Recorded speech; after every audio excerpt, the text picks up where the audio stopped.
From this to this, the planned dramatic transformation of the memorial garden dedicated to the Piper Alpha victims.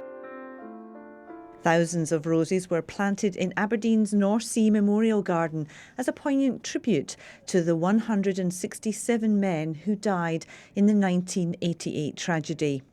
At its centre, Sue Jane Taylor's iconic sculpture. The garden was originally designed to be in full bloom for the July anniversary of the world's worst offshore disaster. A ceremony is still held here every year to mark the tragedy. But a new campaign's been launched for a transformational redesign of the space. The site of the monument that sits in the middle of the garden is a very special place, and we're in a place where we're now putting a project together that will demand that it's sustainable going forward. And I think that's it for me. It needs to be a sustainable space that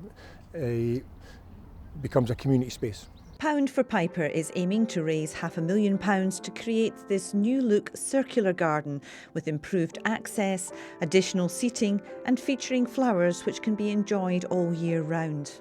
People come here to remember not just on the day of Piper Alpha, but it might be someone's birthday. It could be that they've lost someone close to them and they feel they want to come here and remember them here. So it's very important to maintain this place for everybody all year round. Award-winning garden designer Kirsty McLean will help create the vision and atmosphere for reflection.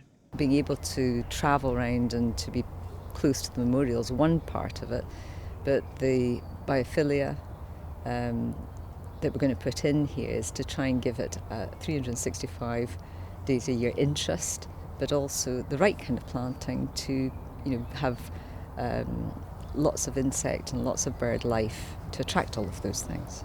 It's hoped this significant redesign will help ensure that all those who've lost their lives in the North Sea industry will never be forgotten by future generations. It's amazing how many people offshore now just don't have knowledge of it, and that's one of the reasons why we have to keep it alive. It's about people's safety and well-being.